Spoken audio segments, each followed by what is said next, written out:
Well,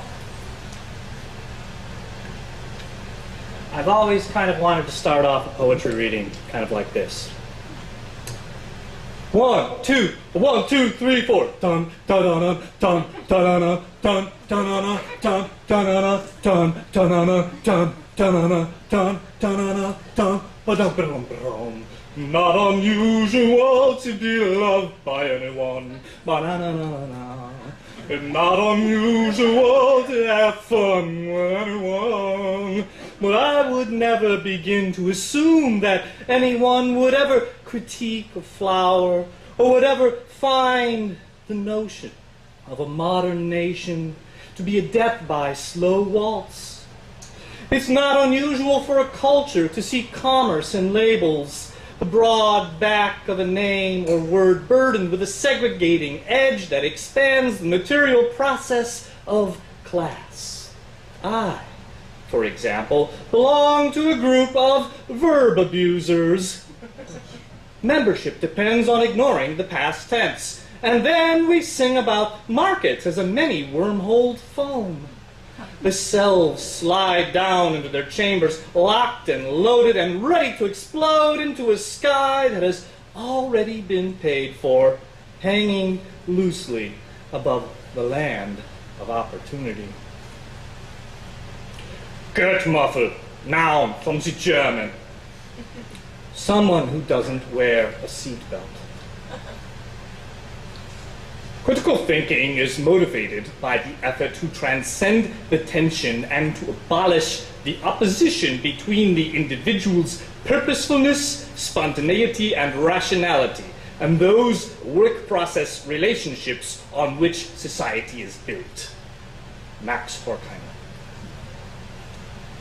I play a game with my 6- and 8-year-old sons called Fruit Farts. The object is to say the name of the fruit after contained bowel gases have become more diffuse. The last one to say apple or plum or apricot is then said to be visited by the curse of the stench. But the game quickly devolves into routine. The names of fruits are uttered under false pretenses. Exclaiming apple or mango or grapefruit signals neither alert nor does it serve as protective spell against the unpleasant odors. In fact, after a while, it is difficult to determine whose words mark an authentic release. In the land of opportunity, everyone is an opportunist.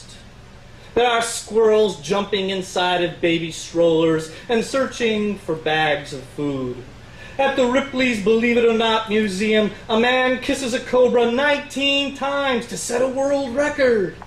In the land of opportunity, hermit crabs are often in the market for a new shell. They tap, tap, tap, tap, tap, tap, tap, tap to measure the size of the other, like the play between those two historical puppets, Punch and Judy, who despite every opportunity raised as the target spouse for the other, failed to ever have relations.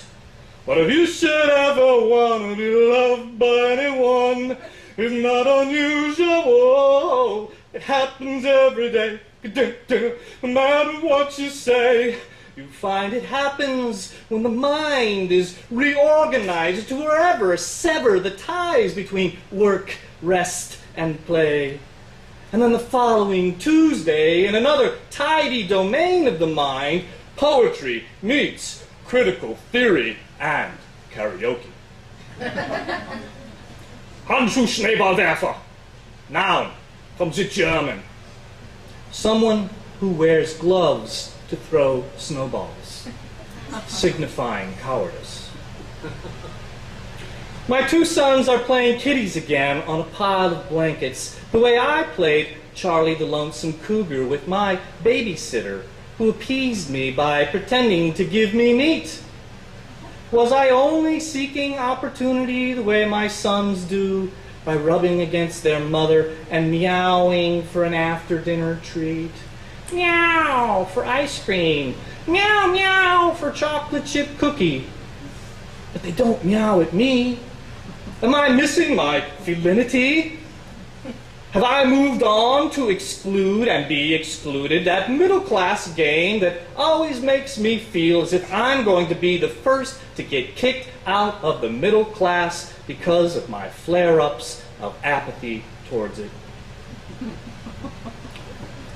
Bourgeois thought is essentially abstract, and its principle is an individuality which inflatedly believes itself to be the ground of the world, or even to be the world without qualification, an individuality separated off from events. Max Horkheimer. Geisterfahrer, noun from the German. Someone who drives the wrong way down the Autobahn. What's new, pussycat? Oh, Tom Jones, you are that everyman who dances naked in front of the mirror of nature. You are the tallest sunflower in the region. You are the noise level underwater in the ocean, increasing every day. Oh, Tom Jones, you're the sexual revolution reconstituted by adding water. You are the campaign to eliminate the hopeless wish for love, the wish that beats down the formal logic of pricing. You are a quantity of attempted feats organized into artless categories. You are the labor of dying bees, pollinators of hill flowers and roses trashed on busy roads. You are the fuel of a drifting speech. Oh, Tom Jones, you are a Gurtmuffel, a Geisterfahrer. I am Tom Jones, too, but that is not unusual. Oh, Tom Jones, you belong to that class of words for which there is no noun. Only the verbs review how to subvert and rout the enemy, for which there is no lasting profile. There is no instrument of faith beyond the infinite wall of sound that is Tom Jones singing, love to loo, what you wanna do? Why can't this crazy love be mine?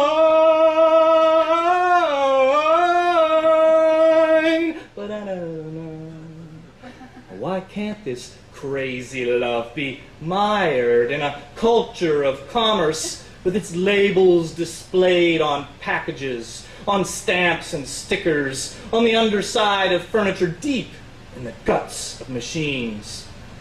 Are there no words left that deliver a moment together, carved from a spontaneous riff, an accent mark over the oeuvre that carries the juices of you and me and the one and the only, the original Tom Jones forward into the authentic? The nouns there are pollinated by the verbs. The words and names are muffled and emptied, stripped of the classifications they have signaled until the following Tuesday, when the next best deal is offered in the land of opportunity, where everyone is an opportunist.